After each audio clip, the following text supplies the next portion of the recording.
In section 14.2, we'll be factoring trinomials. Example 1a says list all pairs of positive integers whose product is 6. So product means multiplication, so we have 1 times 6 and 2 times 3. Example B says find the pair from part A whose sum is 5. So if I make a table and product is 6 and we want the sum to be 5, if I do 1 times 6, the sum is 7. So 2 times 3, the sum is 5. And the reason I did a table is because that's how we'll be organizing our information when we're factoring polynomials. Alright, so for example 2, we will factor the trinomial by finding two numbers whose product is 20 and whose sum is 12. So the product always comes from multiplying the first and the last term. So 1 times 20 is 20. And then the sum is always what the middle term is, so 12. So my product of 20 and a sum of 12. So multiples of 20 are 1 times 20, 2 times 10, 4 times 5.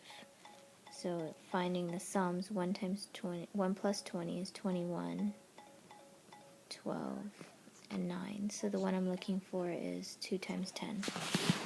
So once you've found the combination of numbers that gives you the right product and the right sum, then y squared would be y times y, and then to get 20 was 2 times 10. That's okay.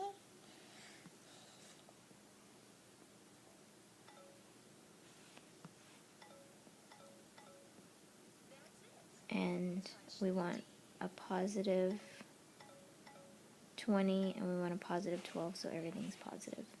Okay, so this is my factored form. Now to check it, you're just going to use FOIL. So first times first is y squared, and then the last times last is the 20, and then to check the middle, the 12, you do your little smiley faces. So 2 times y and 10 times y, and if I add those together, 2 plus 10 is 12. And so that's just how I go back and check to make sure I factored it correctly. Okay, so for the example B, x squared plus 9x plus 18, I'm looking for a product of 1 times 18 is 18, and a sum of 9. Alright, so listing all the possibilities out, I can see that 3 times 6 is 18, and 3 plus 6 is 9, and they're all positives. So my factored form will be x plus 3 times x plus 6. Okay, and then to check it, x times x is x squared, 3 times 6 is 18, and then my middle terms, 3x plus 6x is 9x.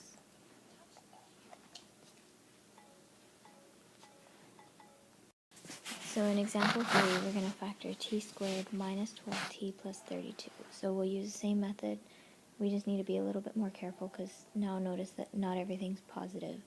So I want my product to be positive, but my sum to be negative. Alright, so I want a product of positive 32 and a sum of negative 12. So the only way to get two numbers to add to a negative but multiply to positive is a negative times a negative would give me the positive, and a negative plus a negative would give me a negative. So my two numbers that I'm looking for are both negatives. Alright, so we'll list out our factors. Alright, so negative 1 plus negative 32 is negative 33. Negative 2 plus negative 16 is negative 18. And negative 4 plus negative 8 is negative 12. So my factored form will be t minus 4, because it was a negative 4, and t minus 8. So when I check it, t times t is t squared. Negative 4 times negative 8 is positive 32. And then check the middle terms. Negative 4t and negative 8t is negative 12t. You always want to go back and check and make sure you didn't make careless mistakes with the signs. Alright, so example B, I'm looking for a product of positive 24 and a sum of negative 10. Alright, so listing out my factors, the pair that gives me the right product and sum is negative 4 and negative 6. The others gave me different sums.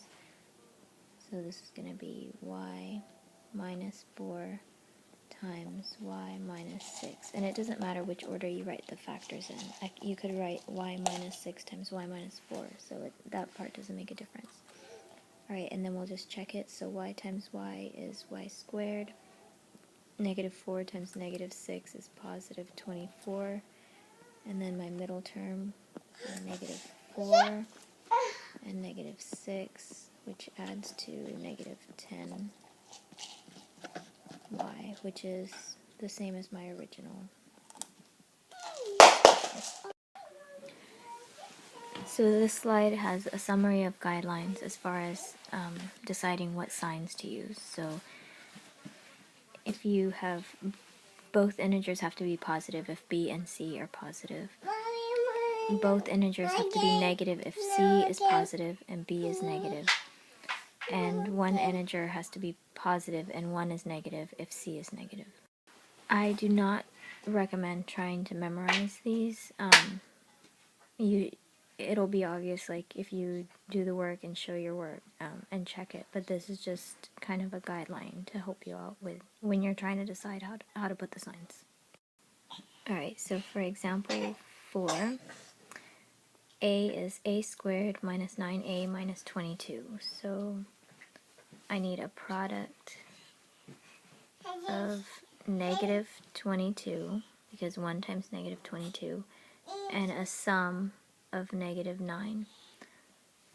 So if my product is going to be negative, that means I need a positive times a negative. And I want my sum to be negative, that means my bigger number needs to be negative. Alright, so 2 times negative 11 gives me negative 9. Now I could have written out all the factors and done like negative 1 times positive 22 to get me the positive 21, and negative 2 times positive 11 to get the positive 9. So you can write them all out, but I just kind of look at it as, well, if I want my sum to be positive, if I want my sum to be negative, I know the bigger number has to be negative. And then I can find the right combination faster. Alright, so my factors are going to be a plus 2 times a minus 11. So then when I check that, a times a is a squared, and 2 times negative 11 is negative 22, and then my middle terms, positive 2a and negative 11a, when I add those give me a negative 9a, which is what I wanted. Alright, so on B,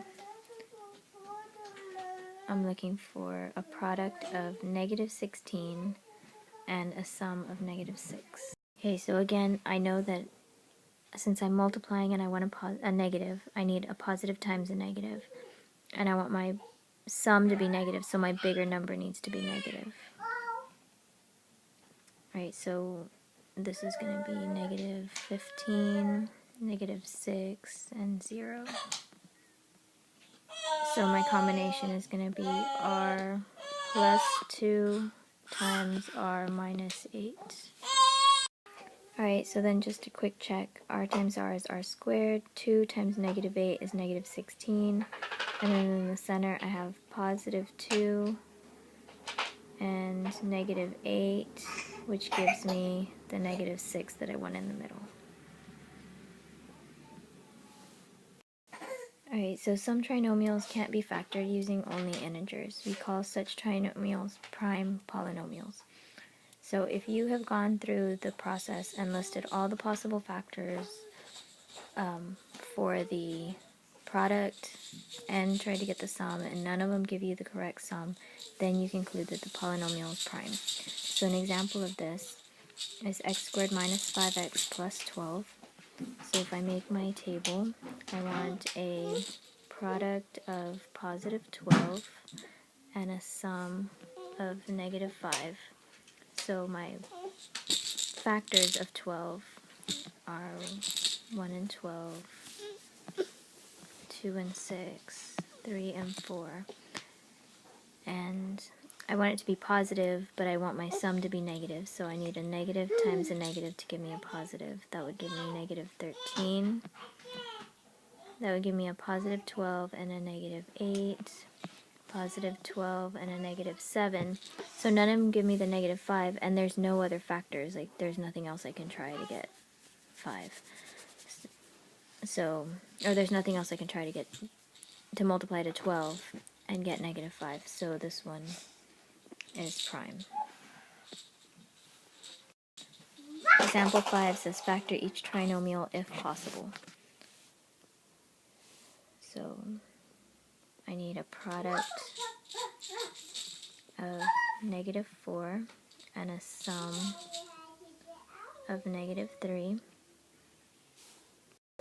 Alright, so A factors to R plus 1 times R minus 4. For B, we're looking for a product of 5 and a sum of negative 2. So 5 is a prime number, so the only thing I can do is 1 times 5. So I want a positive product and then negative sum. So negative 1 plus negative 5 is negative 6, and there's nothing else that I could do. So since there's no combinations that would give me the desired product and sum, then we can conclude that m squared minus 2m plus 5 is prime. Example 6, A factor each trinomial b squared minus 3ab minus 4a squared. So on problems like this where there are two variables, you factor it the same way. You just need to make sure that you don't forget the second variable on your answer, because that's a pretty common mistake to make with these. So I'm looking for a product of negative 4, because 1 times negative 4, and a sum of negative 3. So I have 1 times negative 4 is negative 4, 1 plus negative 4 is negative 3. So my answer is going to be b squared plus 1a times, b times 1a plus b minus 4a.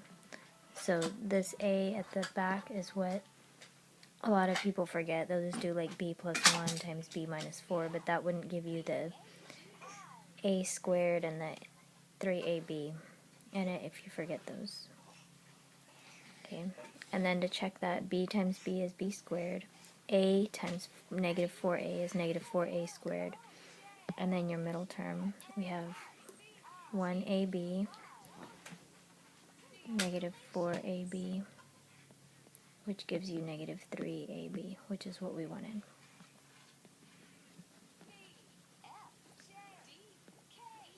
Alright, and then for example B, we're looking for a product of 8 and a sum of negative 6. Okay, so since I want a positive product and a negative sum, I need a negative times a negative to get the positive 8. So negative 2 times negative 4 is positive 8, and negative 2 plus negative 4 is negative 6. So this is going to be r minus 2s times r minus 4s. So again, don't forget the second variable on your second term. In example 7, before we start, we should notice that we have a coefficient other than 1 on my leading term, as well as common factors. Alright, so the first thing you should always look for is a common factor. All the problems we had before did not have a common factor, and we just kind of skipped that step, but that should always be your first step, is to look for a common factor. So on example A, we have 2p cubed plus 6p squared minus 8p. So notice that they are all even and they all have a common factor of p. So we're going to factor out the GCF first. So 2p, and then remember from the previous section that all I do is divide each term by 2p. So that leaves me with p squared plus 3p minus 4. Alright, so I'm not done yet. Alright, in this case we're not finished after we take out the GCF, because I can still factor p squared plus 3p minus 4. I can still factor that trinomial. So now I'm going to take the p squared plus 3p minus 4 and factor that part. So I need a product of negative 4 and a sum of 3. Alright, so negative 1 times 4 gives me negative 4, and negative 1 plus 4 gives me a positive 3.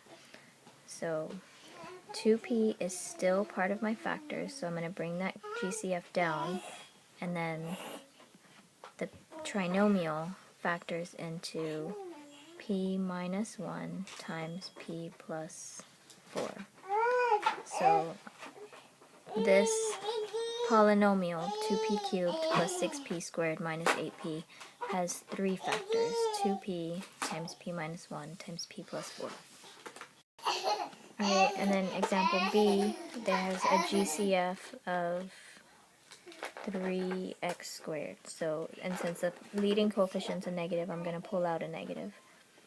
So my GCF is going to be negative 3x squared. So when I divide everything by negative 3x squared, I'm left with x squared minus 5x plus, because the negative 18 divided by negative 3 is positive, 6.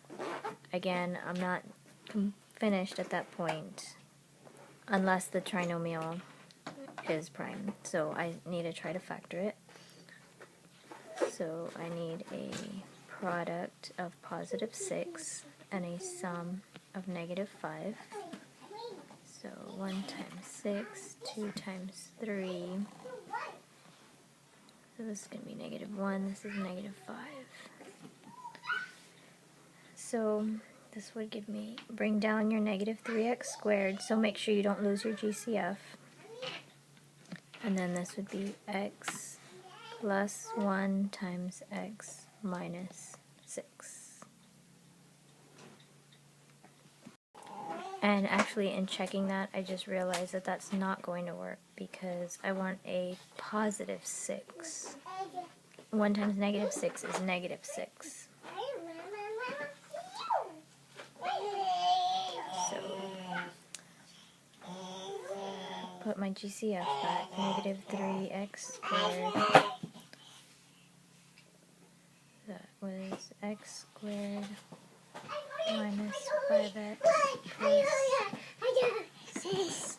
Alright, so we said we wanted a positive 6 and a negative 5. So 1 times 6, 2 times 3, which if I want positive, that has to be a negative times a negative. So this would be negative 7, negative 5.